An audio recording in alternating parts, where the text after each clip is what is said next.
Merci de nous rejoindre pour un webinaire assez particulier pour le mouvement Énergie Partagée, puisque ce n'est pas un webinaire d'échange d'expériences avec des projets citoyens, c'est un webinaire qui porte sur la planification énergétique dans le cadre donc, des PCAET.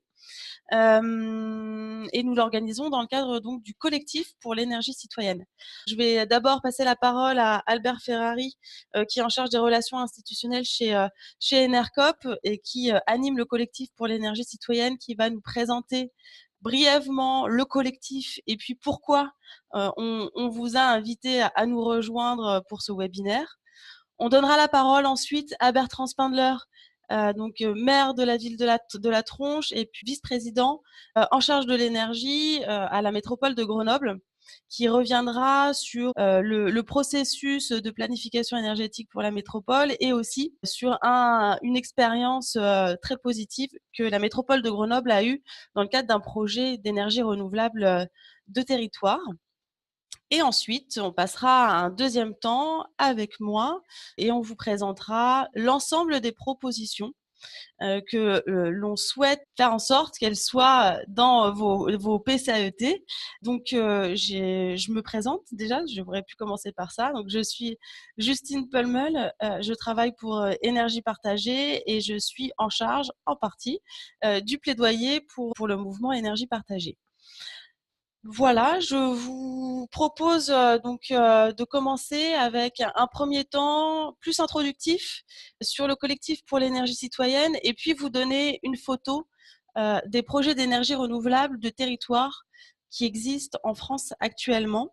Donc, je vais donner la parole à Albert Ferrari. Donc, Albert, tu peux activer ton micro et je te laisse la parole. Merci Justine. Donc, sur le collectif pour l'énergie citoyenne, c'est une initiative qu'on a lancée avec Énergie Partagée pendant les campagnes présidentielles et qui vise justement à trouver une plateforme où regrouper les acteurs, les ONG environnementales, les acteurs de l'économie sociale et solidaire, les collectivités, les acteurs engagés pour l'énergie citoyenne, pour justement promouvoir cette dynamique auprès des pouvoirs publics et donc montrer qu'il y a des mesures politiques justement qui permettront et qui développeront l'énergie citoyenne. Et donc l'énergie citoyenne, pourquoi on veut la développer?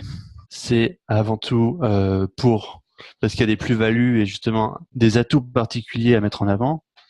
Avant tout, comme tout projet participatif, ça favorise l'adhésion au projet. Ça permet justement une meilleure acceptabilité et un appui des acteurs locaux, des citoyens et des collectivités à la dynamique de la production d'énergie renouvelable locale. Ça favorise la démocratie locale. Ça permet justement de faire vivre d'une certaine façon, et en particulier dans le secteur de l'énergie, les dynamiques de vie publique, participation des citoyens, des élus à la démocratie, et ça permet justement d'orienter le type de projet dans le sens d'un intérêt général local. Par ailleurs, une des principales plus-values du projet citoyen, c'est en termes de ressources économiques, où elles sont pour la collectivité et les acteurs locaux, pas seulement mesurées en termes de retombées fiscales, mais aussi en termes de retombées économiques, en pouvant justement profiter des retombées sur les bénéfices, d'emplois locaux, et vraiment d'une participation et de retombées. D'après les chiffres qui peuvent être mesurés en France, on estime que il y a de retombées 3 à 5 fois supérieures quand un projet est porté localement que quand il est porté par un acteur extérieur au territoire. En termes d'éducation populaire, le fait justement de faire participer les citoyens, de faire participer les collectivités aux projets citoyens, ça les sensibilise à l'énergie et à la transition énergétique. C'est aussi quelque chose de très important et qui permet justement de réduire la consommation d'énergie au final. Et enfin, comme beaucoup de projets en termes de protection du climat, et c'est pour ça qu'on est là aujourd'hui, en termes de politique climatique, ça permet pour la collectivité de porter des mesures qui visent à réduire l'impact du changement climatique, voire à s'y adapter. Ce qu'on entend par les projets de l'énergie citoyenne, c'est des projets qui sont portés par des citoyens ou par des collectivités, mais vraiment qui sont portés localement. Donc, quand on dit des projets citoyens, c'est les acteurs locaux participent certes au financement, comme toute la dynamique autour du crowdfunding, du financement participatif, mais aussi sont inclus dans la participation et dans les décisions stratégiques du projet au travers de la gouvernance. Et c'est vraiment en couplant ces deux aspects qu'on peut justement mieux orienter les bénéfices dans le sens de l'intérêt général local et des actions différentes qui peuvent être menées. Il y a une réelle dynamique autour de l'énergie citoyenne. Il y a quelques années, l'ADEME, elle en dénombrait autour de 150. Et là, avec la nouvelle carte de YesWiki qu'Énergie Partagée a publiée fin avril, on dénombre plus de 270 projets d'énergie citoyenne répartis globalement dans tous les territoires, mais en particulier là où il y a de l'animation locale. Donc le réseau Énergie Partagée, c'est un réseau national, mais qui justement finance et anime dans les territoires les dynamiques d'énergie citoyenne. Là, au travers de la carte, vous aurez la présentation, mais vous pouvez voir les différentes personnes vers qui vous approchez en fonction des régions. Et il y a encore certaines régions où il n'y a pas d'animateur, mais ça ne saurait tarder. Pour mieux comprendre justement autour de l'énergie citoyenne, comment est-ce qu'une collectivité peut s'impliquer dans des projets citoyens et participatifs, l'ADEME, le ministère de la Transition écologique et Énergie partagée ont réalisé un guide qui explicite les différentes modalités d'implication des collectivités territoriales dans des projets de production d'énergie renouvelable et illustre tout ça au travers d'expériences concrètes sur ces différentes solutions qui sont à vous. Donc ce guide, vous pouvez le trouver dans l'espace adhérent d'énergie partagée et en ligne aussi, mais on pourra vous communiquer le lien pour le consulter. Très bien, merci beaucoup Albert pour cette présentation et cette introduction. Donc j'invite Bertrand Spindler à pouvoir activer son micro et partager sa présentation. Très bien. Donc d'abord merci de votre invitation. Donc je reprends la présentation. Donc je suis vice-président de Grenoble-Alpes Métropole, donc délégué à l'énergie et à l'aménagement numérique et donc maire de la commune de La Tronche. Donc je vais vous raconter un peu ce qui s'est passé chez nous. Donc tout est parti donc d'Enercop Rhône-Alpes où il y a des personnes d'Enercop qui habitent notre agglomération. Donc la métropole a été sollicitée pour lancer dans notre territoire, donc le modèle des centrales villageoises avec des objectifs très concrets d'arriver à équiper une centaine de toitures avec le modèle à 9 kW parce que c'était à l'époque celui qui était au niveau tarification le plus intéressant. Donc il y a eu un appel à volontaires. Quand on dit volontaires, c'est des citoyennes et des citoyens pour structurer le projet et regarder la faisabilité.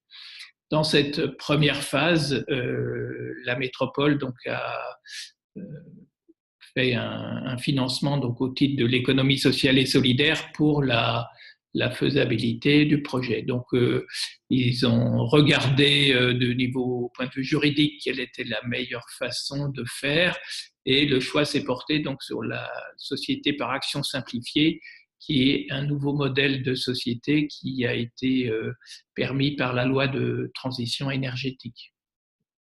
Et la particularité donc, de ces sociétés, donc, c'est qu'elles sont à la fois, elles permettent d'accueillir donc, des collectivités locales, des associations, mais aussi des citoyens.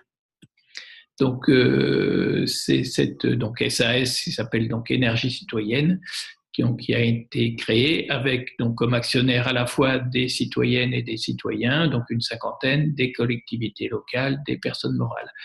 Et donc l'objectif a été de trouver des toitures, dans un premier temps des toitures des communes.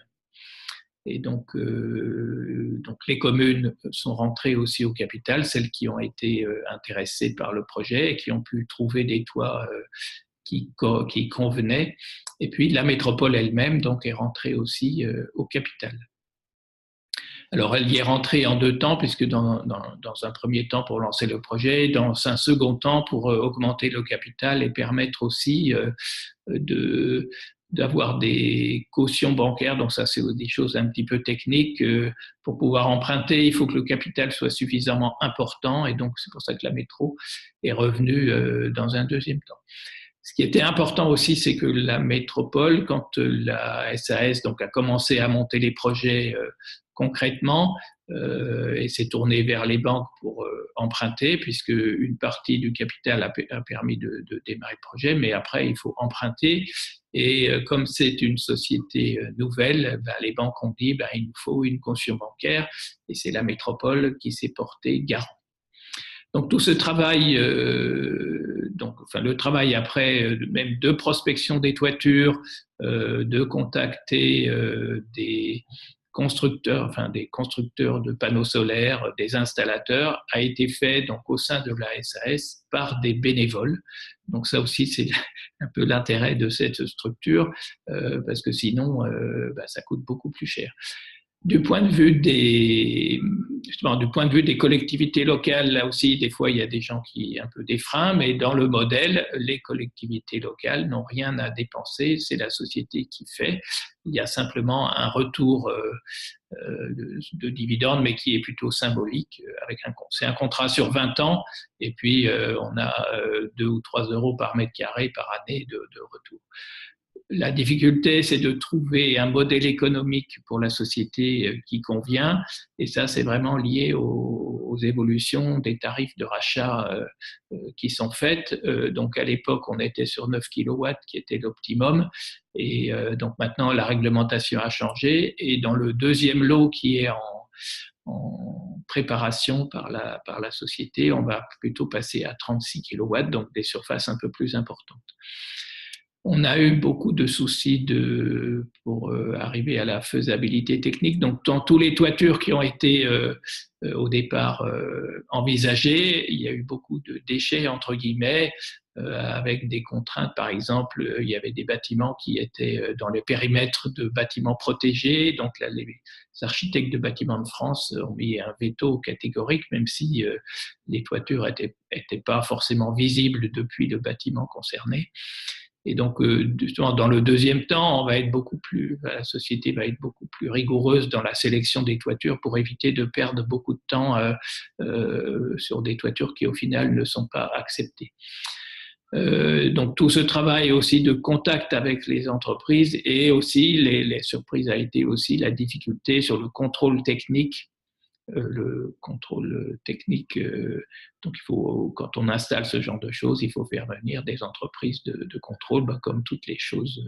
Et bon, ça aussi, ça rajoute du temps, ça rajoute des tâches à faire, et le suivi de chantier aussi, avec tous ces citoyens qui n'étaient pas forcément experts dans le suivi des chantiers. Et il a fallu qu'ils se forment, et c'est aussi quelque chose qui a été tout à fait intéressant. Alors, donc, j'ai parlé là des bénévoles, donc citoyennes et citoyens, et puis ce qui a été cité tout à l'heure, donc au niveau financier, donc ils sont rentrés, une cinquantaine sont rentrés comme actionnaires, donc en mettant des sommes, ça allait en gros peut-être de 200 ou 50 ou 200 jusqu'à 1000 euros comme participation des habitants. Et ensuite, il y a tout ce qui est gouvernance, donc avec un conseil de gestion dans lequel donc, les citoyens peuvent être tout à fait présents et représentés, puisqu'il y a différents collèges dans le conseil de gestion, celui des collectivités locales, celui des fondateurs et puis celui des citoyens. Et ils sont régulièrement informés et de manière très détaillée sur la vie de la société et les orientations qu'elle prend. Et effectivement, ça permet, comme ça a été dit, d'avoir vraiment une vraie maîtrise citoyenne. C'est pas seulement je mets un peu d'argent et puis après les gens se débrouillent, mais c'est vraiment je peux suivre régulièrement la vie de la société. Donc actuellement, dans la première tranche, donc 12 toitures ont été réalisées, donc sur des bâtiments publics, avec ce que j'ai dit tout à l'heure, donc cette évolution sur le tarif de rachat. Alors, un mot aussi, donc il y a dans le modèle économique on essaye aussi d'avoir un retour sur investissement. C'est pas quelque chose qui est à fond perdu. Simplement, la rentabilité, le taux de retour sur investissement, il est de l'ordre de 3%. Donc, c'est pas non plus l'idée de faire des grands bénéfices. Mais ça fait partie donc vraiment des choses qui est regardée, puisqu'on fait les choses de manière sérieuse et économiquement viable. La particularité quand même, ce que je dis tout à l'heure, c'est que c'est vraiment ce bénévolat qui permet d'arriver aussi à cet optimum économique. Alors vous voyez sur l'image là, donc c'est une des toitures donc, qui est sur la commune de La Tronche dont je suis maire, donc qui a été fait sur une église. Donc c'est une église qui appartient à la commune et qui avait un toit qui était à la fois suffisamment bien orienté, en pente, et puis sans obstacle, genre cheminée ou fenêtre. Donc voilà sur cette présentation de cette expérience, donc qui continue et qui on souhaite aussi. Alors dans la deuxième tranche, j'ai dit c'est des toitures plus grandes, et puis au-delà et à plus long terme, la société aussi souhaite s'investir sur d'autres formes d'énergie renouvelable. Mais bon, ça c'est des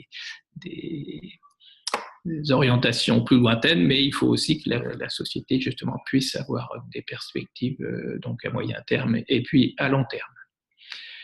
Donc voilà, après vous pourrez revenir me poser des questions si vous voulez. Donc la deuxième partie de ma présentation, c'est de parler un peu des plans climat, air, énergie, donc le territoire. Donc la métropole Grenoble-Alpes, donc c'était doté d'un plan air-climat depuis 2005, donc c'est une vieille aventure. Alors pourquoi très tôt à Grenoble? C'est parce que Grenoble est dans une cuvette avec notamment les montagnes tout autour, et puis on a souvent l'hiver des phénomènes d'inversion de température avec toute la pollution qui reste en bas, et donc ces soucis de pollution de l'air et d'alerte à la pollution de l'air sont très fréquentes ou étaient très fréquentes, et donc on a beaucoup travaillé depuis ce temps là-dessus. Alors là, l'autre chose qui s'est passée, donc Grenoble-Alpes était en communauté d'agglomération, et puis en 2015, elle est devenue métropole, et donc à ce titre de métropole, elle a pris la compétence de l'énergie qui jusqu'à présent restait aux communes. Et donc en prenant cette compétence de l'énergie, la première chose à faire, c'était un peu un état des lieux, des consommations, des productions, et donc on a préparé donc un schéma directeur de l'énergie, donc entre 2015 et 2017, avec toute une phase de concertation avec tous les acteurs locaux, entreprises, universités, recherche, mais aussi les citoyennes, les citoyens, pour arriver à faire donc un état des lieux d'abord, et ensuite une feuille de route avec dans cette feuille de route des choses donc, qui reprennent aussi les préconisations de la loi de la transition énergétique. On s'est donné donc des objectifs chiffrés. Alors je vais cibler plutôt sur les énergies renouvelables, qui est le thème un peu aujourd'hui. Donc l'objectif d'augmenter donc la production d'énergie renouvelable, donc à l'horizon 2030 de 35%. Alors quelles sont les choses principales? Donc il y a le chauffage au bois. Alors le chauffage au bois, donc c'est quelque chose qui est là aussi de manière un peu surprenante. On a été surpris de voir combien il y avait encore de personnes sur nos territoires qui se chauffaient au bois. L'objectif est de pouvoir aussi passer à du chauffage au bois beaucoup moins émetteur de particules, avec donc des soutiens au changement au passage à donc des cheminées, enfin avec le label qui permet d'émettre moins de particules. Donc le solaire thermique avec des soutiens du fond chaleur, la géothermie sur nappe, puisque dans la partie centrale de notre métropole, donc on est très plat avec des nappes phréatiques pas très loin. Une chose aussi particulière, c'est le réseau de chaleur. Donc on est le deuxième réseau de chaleur de France, après celui de la région parisienne, qui fonctionne donc avec l'incinération des ordures ménagères. Et puis aussi, on va construire une nouvelle centrale à bois qui va alimenter notre réseau de chaleur. Pour le bois, on est alimenté par tous les territoires voisins, les parcs de Chartreuse, de Vercors. Donc, on souhaite garder une fourniture de bois locaux, et c'est pas la peine qu'ils fassent des kilomètres et des kilomètres pour venir, sinon on perd tout le côté renouvelable. Donc ça, c'était pour le chauffage. Pour l'électricité, donc on est un territoire où on a un certain nombre de barrages hydrauliques. Ça, c'est l'histoire aussi de notre territoire avec nos rivières. Et puis sur le photovoltaïque, et là on y vient avec l'énergie citoyenne, là c'est de multiplier par 6 nos toitures photovoltaïques. Et c'est dans ce cadre-là que cette société s'intègre. On a mis aussi en place sur nos parkings, donc les parkings relais, on a mis en place sur 2 parkings, mais là dans un autre cadre, donc des ombrières photovoltaïques pour aussi contribuer à l'énergie renouvelable. Il y a aussi pour le biogaz, donc la méthanisation des déchets qui est mise en route, et avec déjà sur notre station d'épuration la production de biogaz qui est déjà effective et qui est couplée au réseau.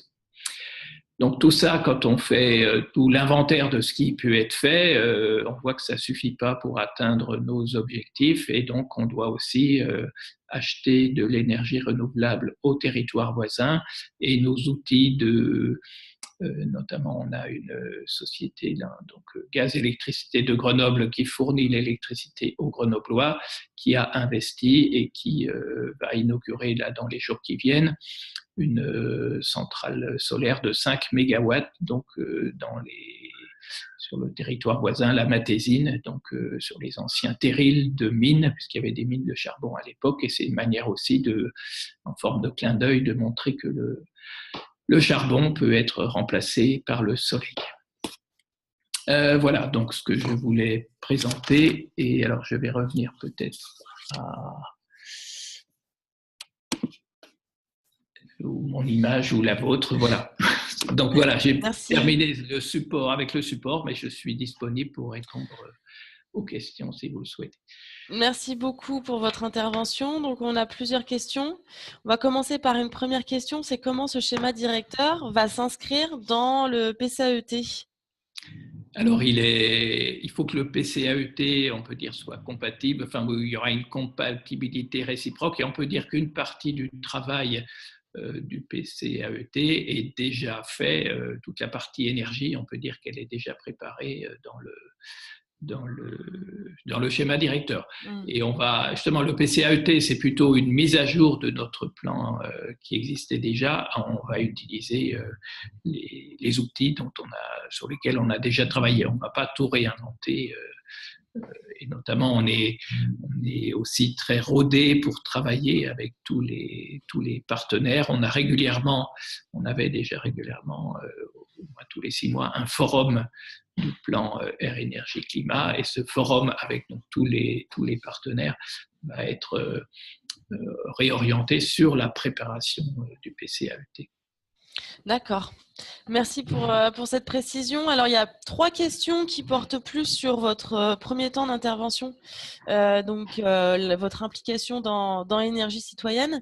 Est-ce que vous pouvez indiquer le pourcentage de participation des citoyens dans la SAS Énergie citoyenne, si vous avez cette information? Je ne l'ai pas je l'ai pas en tête, mais ça aussi, je pourrais vous envoyer a posteriori des différentes informations. Mais en tout cas, pour l'instant, c'est quand même les collectivités locales qui ont la plus grande part au niveau capital, mais on doit être à peu près peut-être à 40% des habitants dans le capital.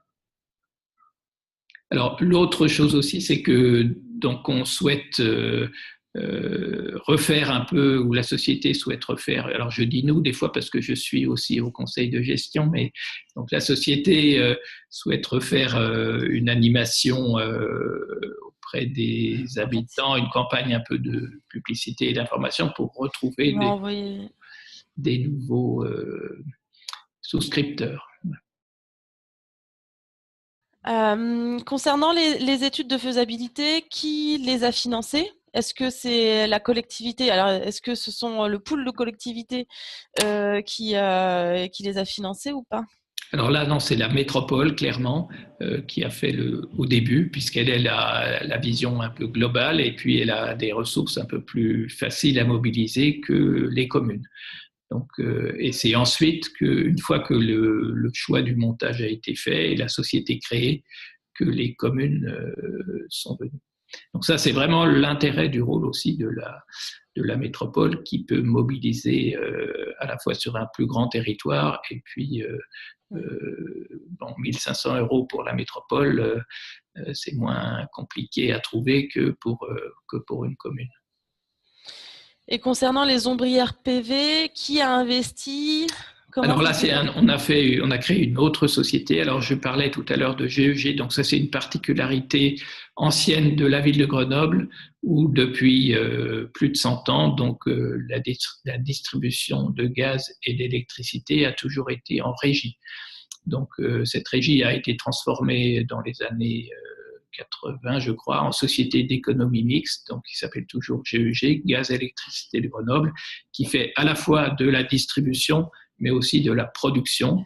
Et donc là, c'est une filiale de GEG qui s'est créée avec donc GEG et puis le fonds régional OSE, donc la région Rhône-Alpes a un fonds de participation et donc c'est ces deux plus la métropole et donc c'est cette structure qui a créé ces toitures parce que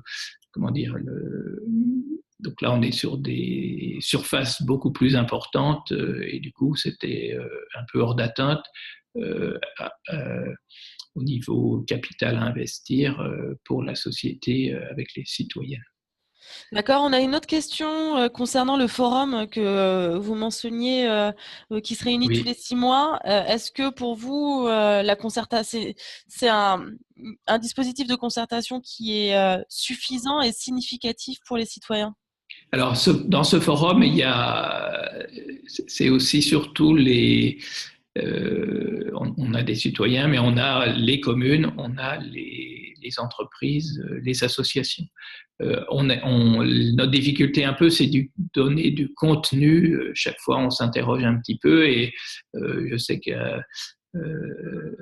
certaines séances ou réunions, il y avait moins de monde et on se disait qu'il fallait, c'était lié un peu au sujet, à bien circonscrire et à bien définir pour donner envie aux gens de venir et que ce soit utile. Donc là, actuellement, donc ces forums vont retrouver un peu toute leur pertinence puisqu'on va travailler sur la définition du nouveau PCAET. Mais c'est l'occasion aussi pour chaque commune un peu de raconter ce qu'elle fait sur son territoire et aussi de manifester leur engagement avec donc différents niveaux d'engagement dans le plan climat qui avait été défini.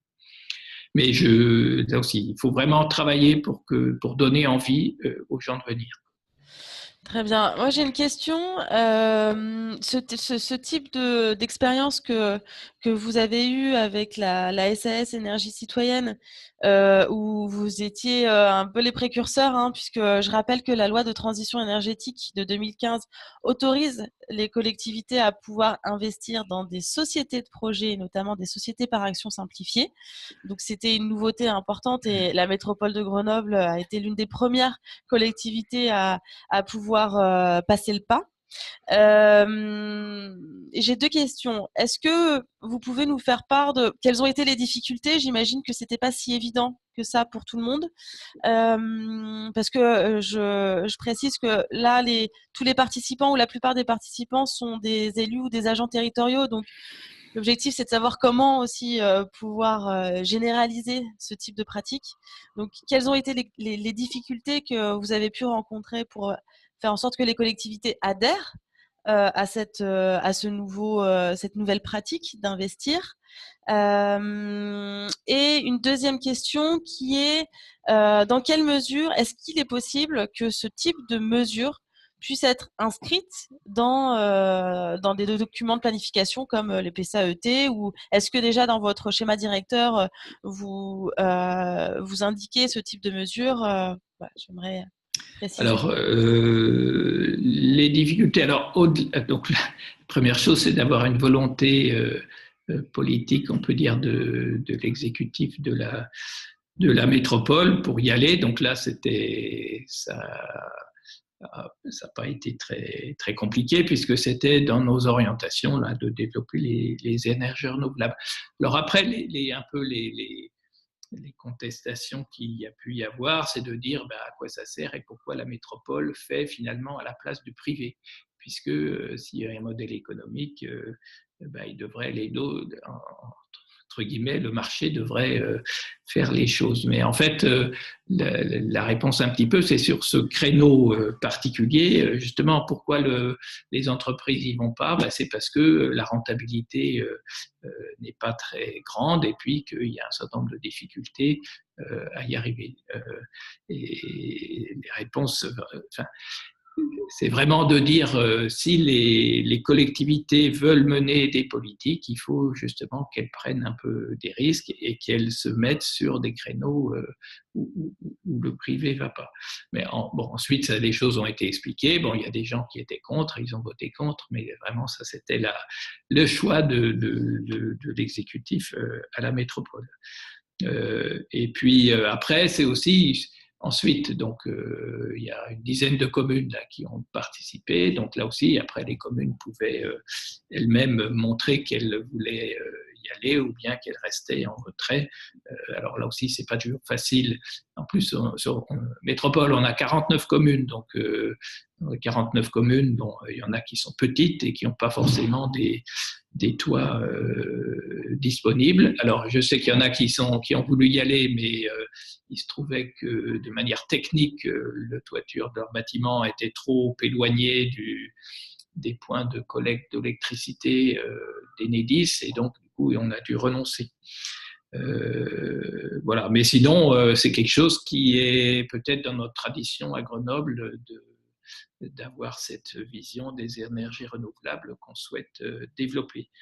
Alors sur les documents de planification, alors on est en train de, là aussi dans le paquet cadeau qu'on a eu avec cette statut de métropole, il y a les documents de planification d'urbanisme qui sont du ressort maintenant de la métropole, avec donc le plan local d'urbanisme intercommunal qui est en train d'être défini, puisqu'on doit le voter en 2019.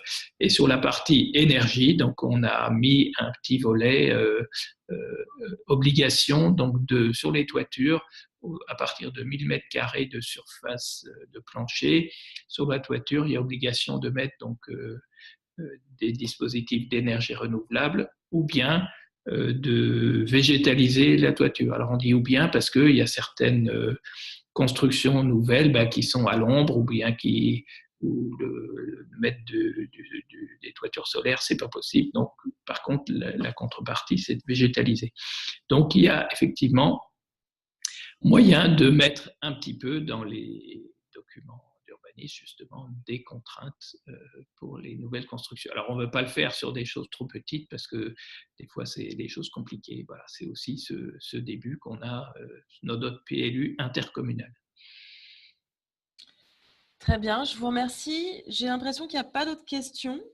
Il y a juste Monsieur Ekman qui lève la main, et en fait, pour lever la main, je vous invite en fait à pouvoir partager votre question en chat. Donc, normalement, tout le monde doit avoir un petit carré conversé. Donc voilà, n'hésitez pas à poser votre question ici.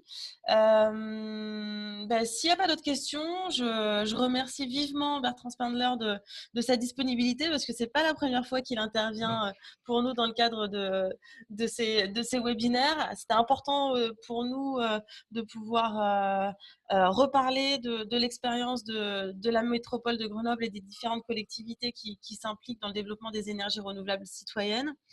Il y a une dernière question, ou en tout cas, il y a une question posée par Bruno. Comment fonctionnent les forums avec les partenaires et les citoyens? Est-ce que vous pouvez préciser?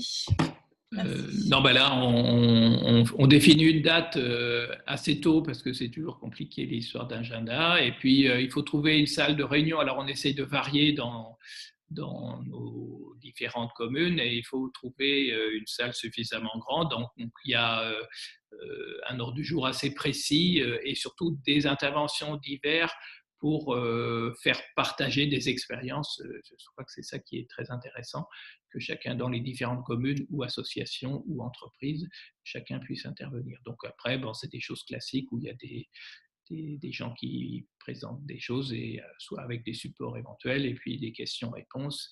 Et puis ensuite, on a éventuellement un buffet, des choses pour aussi parler de manière informelle.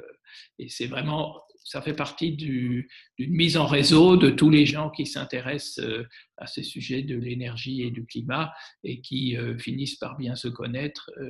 Et ça fait partie, voilà, de ce travail collectif qu'on essaye d'avoir sur toute la métropole. Donc, je vois la question, le forum est ouvert à tous. Oui, on peut dire, donc il faut s'inscrire et être dans les réseaux, soit par les communes, soit par la métropole. Très bien. Merci beaucoup. Eh bien, on va pouvoir vous libérer. Bon, très bien. En tout cas, il y a aussi sur les informations détaillées, je crois qu'il y a un site internet d'énergie citoyenne où les choses peuvent être trouvées. Il y a aussi différents documents ou vidéos qui puissent être regardés. Oui, Merci. voilà, très bien. On Et vous voilà. libère et Très effectivement, je bien, vais préciser merci. les choses. Puis, Merci. on voit que la technique a bien fonctionné, donc c'est Ouais, très bien. Merci. effectivement. Au revoir. Merci. C'est vrai qu'on vous a pas précisé pour tous les participants, mais ceux qui sont pas habitués au webinaire d'énergie partagée, on a changé en fait d'outil.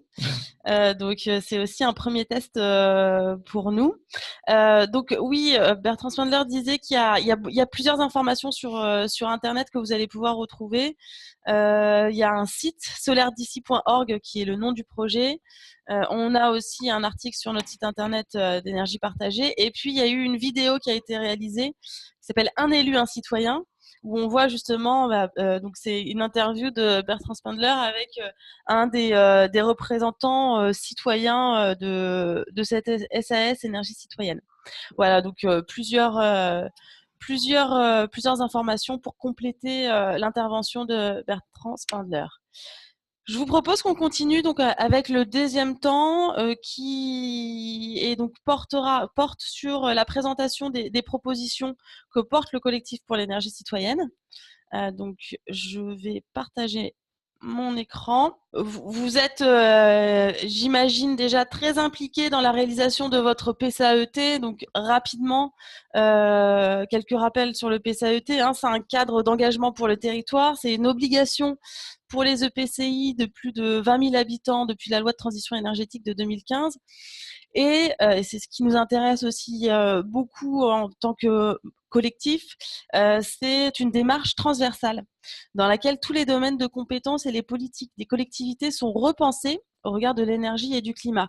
Pour nous, c'est important de préciser cet aspect-là parce que quand on développe des projets d'énergie renouvelable citoyenne, eh bien, ce sont plusieurs compétences qui sont mises au profit de ce projet-là, des compétences finances, des compétences autour de l'économie sociale et solidaire. Bertrand Spindler l'a dit. Il y a aussi toute la partie économie sociale et solidaire des collectivités qui peuvent être mobilisées. Donc des compétences juridiques et puis des compétences techniques autour des énergies renouvelables. Donc derrière, les propositions qu'on va vous présenter sont liées à cet aspect multi-compétences. On propose aux collectivités de porter un objectif clair, chiffré, qui est d'inscrire 15% de la production d'énergie renouvelable aux mains des citoyens, des collectivités territoriales et des acteurs économiques locaux à horizon 2030. Pour nous, c'est important de pouvoir avoir un objectif chiffré et à partir de cet objectif chiffré, de pouvoir décliner les mesures pour atteindre cet objectif-là. C'est un objectif qui est une transition pour aller vers un objectif encore plus ambitieux qui serait de 47% en 2050. Je précise aussi que cet objectif, on le porte au niveau local, au niveau régional, mais aussi au niveau national. Et on a d'ailleurs le Comité économique, social et environnemental qui a transmis son avis autour de la loi de transition énergétique, qui a repris cet objectif comme une préconisation pour les années à venir. On a 5 objectifs opérationnels à vous proposer, à inscrire dans votre PSAET, qui sont donc les suivants. Sensibiliser et former les acteurs territoriaux au développement local des énergies renouvelables. Deuxième objectif, valoriser les gisements renouvelables et privilégier les acteurs locaux. Troisième objectif, doter les acteurs locaux des moyens financiers nécessaires au développement des énergies renouvelables. Quatrième objectif, garder la maîtrise des gisements importants en partenariat avec les industriels. Et un cinquième objectif, développer les circuits courts de l'énergie par une consommation locale. Donc là, je vais revenir sur ces 5 objectifs en vous proposant des mesures plus concrètes pour pouvoir atteindre ces objectifs. Tout d'abord, on a élaboré ces propositions de manière à ce qu'elles soient le plus facilement utilisables et un peu prêtes à l'emploi pour les agents territoriaux, pour les élus. Donc on a ce document, on a réalisé un document qui est en ligne sur notre site internet, qui présente les différentes propositions que je vais vous présenter et qui va aussi plus loin avec, là c'est un exemple de grille où par objectif on indique les actions, le descriptif, les partenaires à mobiliser, les résultats attendus, les indicateurs, tout ça pour vraiment vous accompagner dans la mise en place de ces mesures autour de l'énergie citoyenne dans le PSAET. Donc, on va commencer avec l'objectif 1. L'objectif 1, donc, je le rappelle, c'est sensibiliser et former les acteurs territoriaux au développement local des énergies renouvelables. Donc là, on préconise 3 mesures. Tout d'abord, former les conseillers des espaces info-énergie et les conseillers en énergie partagée. On a pris par exemple l'exemple de Lorient Agglomération qui a mis en place un service de conseiller en énergie partagée pour les communes de moins de 10 000 habitants. Et donc ces communes-là bénéficient d'un accompagnement sur la maîtrise de leur consommation d'énergie sur leur patrimoine, et elles bénéficient d'un accompagnement sur le développement des énergies renouvelables. On a une deuxième mesure qui est de former les élus et les agents territoriaux aux enjeux des énergies renouvelables citoyennes. L'année dernière, Énergie Partagée s'est beaucoup investi aux côtés du CNFPT, donc qui est l'organisme de formation des agents territoriaux, pour pouvoir former les agents territoriaux à la prise en main et au levier pour pouvoir développer des projets d'énergie renouvelable et savoir comment la collectivité peut aussi se positionner. Ensuite, on préconise d'intégrer les projets renouvelables, les projets d'énergie renouvelable citoyens dans la communication locale de la transition énergétique. C'est vrai que c'est souvent le parent manquant et l'idée, c'est de dire la transition énergétique, c'est une transition économique et sociale qui peut se faire qu'avec les territoires en prenant l'exemple des projets d'énergie renouvelable près de chez vous. On passe à l'objectif 2, donc de valoriser les gisements renouvelables et privilégier les acteurs locaux. Ici, on vous présente 4 mesures qui nous paraissent importantes. Tout d'abord, estimer et valoriser les ressources sur son patrimoine. Il y a la commune de Pessac en fait qui a généralisé les études de potentiel des énergies renouvelables sur tous ces équipements municipaux. Donc là, c'est vraiment intéressant de pouvoir commencer en fait par le patrimoine des collectivités. On a d'autres mesures, notamment l'élaboration d'un schéma de développement des énergies renouvelables, comme on a pu avoir avec la métropole de Grenoble qui a mis en place un schéma directeur des énergies renouvelables. Garder la maîtrise du foncier, donc ça c'est vraiment très important. On sensibilise beaucoup les collectivités territoriales sur ce sujet-là et c'est aussi bien de pouvoir l'indiquer dans un document de planification. Le foncier est vraiment la première pierre, je dirais, à la maîtrise des projets d'énergie renouvelable sur votre territoire. Vous avez une richesse qui est le patrimoine bâti ou sinon des terrains communaux. Il faut vraiment pouvoir les valoriser et surtout garder la maîtrise de ces territoires, de ce patrimoine, pardon. Et une quatrième mesure qui est de prioriser les acteurs locaux dans le développement des énergies renouvelables. Pour nous, c'est aussi important. Les collectivités peuvent mettre en place, par exemple, des appels à projets qui sont à destination des acteurs locaux. Donc, quand on parle d'acteurs locaux, c'est vraiment, ça peut être des collectifs de citoyens, des acteurs agricoles, des acteurs économiques locaux, mais voilà, avec ce critère privilégié de proximité géographique. Donc là, on vous fait part aussi d'un exemple donc, sur le pays barrois, dans le Grand Est, dans le cadre justement de schémas à mettre en place. Il y a eu donc un plan d'approvisionnement territorial de la filière bois qui a été mis en place. Ils sont partis du constat que la filière bois pouvait être une filière prometteuse, mais très mal structurée. Donc, ils ont fait une étude, ça c'est vraiment un travail qui est issu en fait des études sur le potentiel des énergies renouvelables, et ils ont mis en place un comité technique avec donc plusieurs collectivités pour pouvoir travailler sur comment recueillir l'information et mettre en place aussi une cartographie qui va pouvoir travailler sur le prix de la ressource mobilisable, les moyens d'approvisionnement. Donc, le plan d'approvisionnement territorial, dans ce cadre-là, est un outil pour les décideurs pour disposer d'une vision précise et prospective sur la disponibilité du bois et aussi sur la sécurité de l'approvisionnement. Donc là, on est vraiment sur quelque chose de structuré. Là encore, hein, on dépasse le cadre du PCAET, mais le PCAET peut intégrer ce type de livrable pour pouvoir faciliter la mise en place des renouvelables sur votre territoire. On passe à l'objectif 3, qui est de doter les acteurs locaux des moyens financiers nécessaires au développement des énergies renouvelables. Alors bien entendu, selon les collectivités, on peut avoir des ressources financières différentes et plus ou moins importantes. Donc il y a différentes manières de pouvoir soutenir financièrement les acteurs locaux qui portent des projets d'énergie renouvelable. Donc le premier, qui est assez simple, c'est le soutien financier aux structures locales qui accompagnent les collectivités dans leur montage de projets. Mettre en place des appels à projets pour financer l'animation et des études techniques. Ça, c'est ce qui se fait de plus en plus aussi, parce qu'on se rend compte que la particularité des projets d'énergie renouvelable portés par les acteurs du territoire, ça nécessite de l'animation, ça nécessite de la communication, et la collectivité ne peut pas forcément l'internaliser.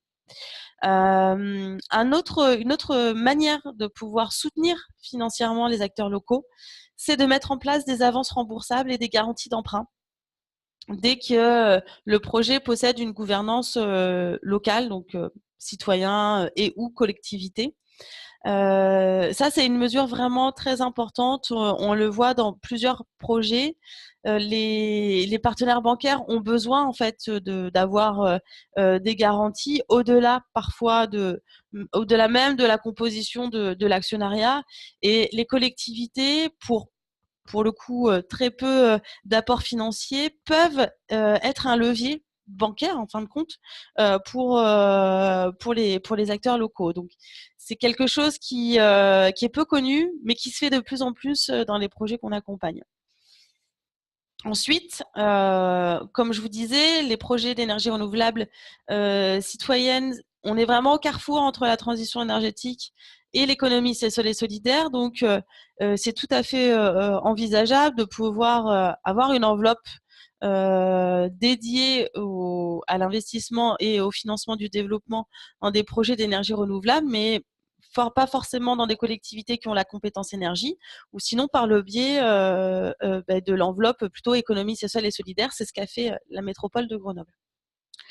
Et ensuite, alors là, on est dans un niveau, je dirais, un degré plus important de soutien financier, puisque là, la collectivité peut favoriser en fait la création d'outils d'investissement et de financement public et de participer à la création et à l'alimentation de cet outil d'investissement. L'objectif 4, donc de garder la maîtrise des gisements en partenariat avec les industriels sur les territoire, on se rend compte que souvent les collectivités, les communes et les EPCI sont pas forcément outillés par rapport aux entreprises de développement qui arrivent pour pouvoir évaluer le potentiel d'une filière, notamment sur l'éolien.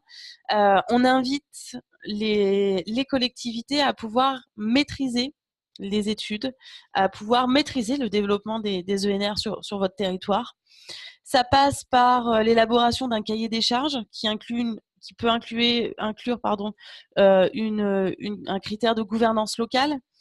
Ça, c'est vraiment important parce que dès lors qu'on fait un cahier des charges, on met en concurrence les entreprises de développement, on sélectionne l'entreprise de développement qui est plus en phase avec votre démarche territoriale dans les énergies renouvelables. Ça passe aussi par la formation d'agents territoriaux, d'élus, d'acteurs locaux pour pouvoir négocier et travailler sur un partenariat gagnant-gagnant avec les partenaires industriels. Et ça nécessite de mobiliser les compétences en interne à vos collectivités. En contrepartie, on invite souvent les collectivités à pouvoir valoriser les apports en nature que vous pouvez avoir dans le cadre dans le capital de la société de production. Vous pouvez valoriser dans le capital tout ce qui est l'organisation de réunions publiques que vous portez, la mise à disposition de données et tout ce qui est l'appui à la communication des projets. Tout ça, c'est valorisable et en apport en nature pour pouvoir participer au projet d'énergie renouvelable. Alors, c'est très peu connu, mais c'est important de le savoir parce que ça permet à la collectivité de pouvoir participer à un projet dans son financement et sa gouvernance à moindre coût. Le dernier objectif porte sur développer les circuits courts de l'énergie par une consommation locale. On souhaite aussi, dans le cadre du collectif pour l'énergie citoyenne, inviter vivement les collectivités à s'interroger sur leurs fournisseurs d'énergie et à travailler sur ce circuit court entre production et consommation. Actuellement, il y a surtout deux acteurs là, on mentionne deux acteurs, mais il y en a d'autres qui peuvent vous fournir ce service-là et justement assurer ce dispositif de circuit court. C'est par exemple Sorégie et Enercop. Voilà, donc là j'ai terminé sur les objectifs et les mesures. Vous allez pouvoir retrouver nos propositions en ligne. On a maquetté, et comme je vous disais, on est allé au-delà des mesures que je viens de vous présenter pour pouvoir vous accompagner dans l'inscription de toutes ces mesures dans le cadre des PCAET. Je vous remercie et on va pouvoir passer à vos questions. Alors, donc une question, en tant que collectivité territoriale, comment prioriser les acteurs locaux lorsque la commande publique interdit de privilégier le local? C'est sûr que c'est toujours compliqué. Après, voilà, je pense que c'est une flexibilité à avoir. On sait très bien qu'il peut avoir des commandes publiques ou des appels à projets qui sont faits pour des acteurs locaux. Il faut aussi être transparent sur ça entre nous. Donc, je pense que dans ces cas-là, c'est vraiment passer par un appel à projet assez large avec un critère qui est d'avoir des expériences sur le territoire. Ça ne veut pas forcément dire que ce sera un acteur local, mais a priori, à partir du moment où l'un des critères, c'est pas forcément l'acteur local, un périmètre géographique local, mais plutôt avoir des expériences sur ce territoire-là, bon, naturellement, ce serait plutôt orienté vers des acteurs locaux, dès lors qu'il y a des acteurs locaux compétents. Après, sur certains territoires, il n'y a pas forcément les acteurs locaux qui ont cette compétence-là. Donc, dans ces cas-là, ça vaut le coup aussi de pouvoir élargir. Et Albert est désolé, il a un problème de micro. Il rajoute que au-delà privilégier le local, il faut aussi regarder comment construire les règles et les critères de marché public. Donc là, c'est vraiment lié aussi à tout un enjeu pour des fournisseurs comme Enercop. Je vois qu'il y a des questions-réponses aussi.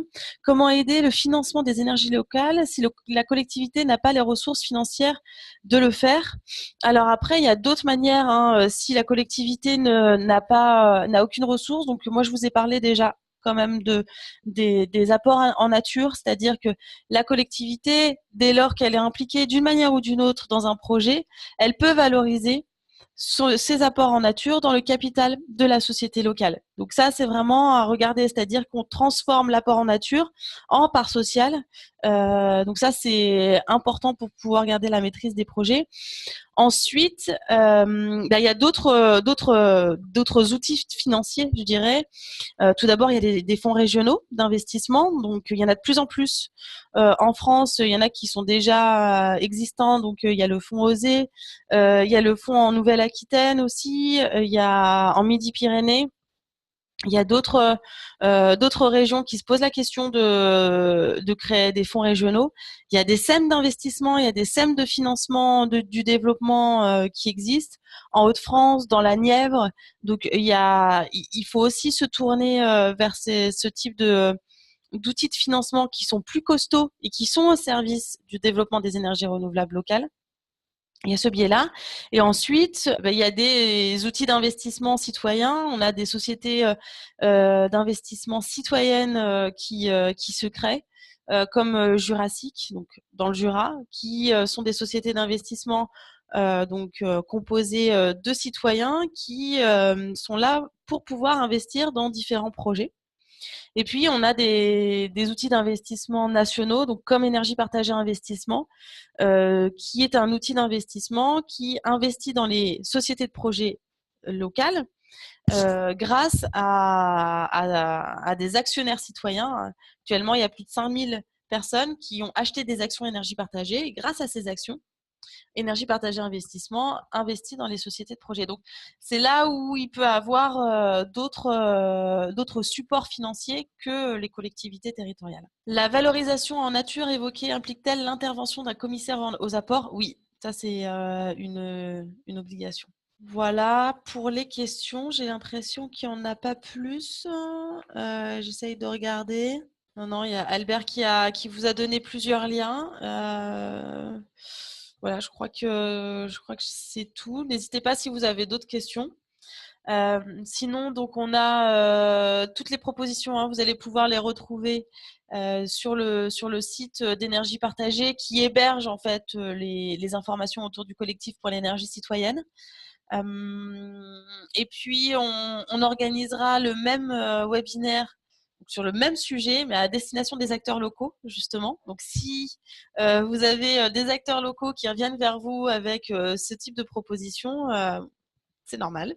Donc, c'est aussi pour pouvoir faire en sorte que des structures associatives, des structures citoyennes puissent avoir cette information-là et puis solliciter leurs élus avec cette fenêtre d'opportunité qui est le PCAET. Après, on sait très bien que il y a le PCAET, mais il y a d'autres dispositifs qui peuvent être utilisés pour pouvoir intégrer ce type de mesures incitatives pour un développement local des énergies renouvelables. Bon, j'ai l'impression que on est bon. Je vous remercie beaucoup pour votre participation. Et puis, voilà, n'hésitez pas à revenir vers nous si vous avez des questions. On pourra vous répondre, vous mettre en relation aussi avec des collectivités qui sont déjà bien impliquées dans le développement des énergies renouvelables citoyennes. On a construit ces mesures vraiment sur la base des expériences terrain des collectivités territoriales.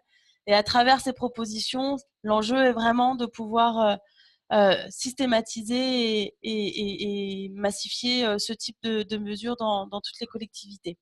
Alors, je vois qu'il y a une troisième question-réponse. Merci beaucoup pour ce webinaire. Merci à vous. Voilà, merci à vous. Passez une bonne journée et à très bientôt.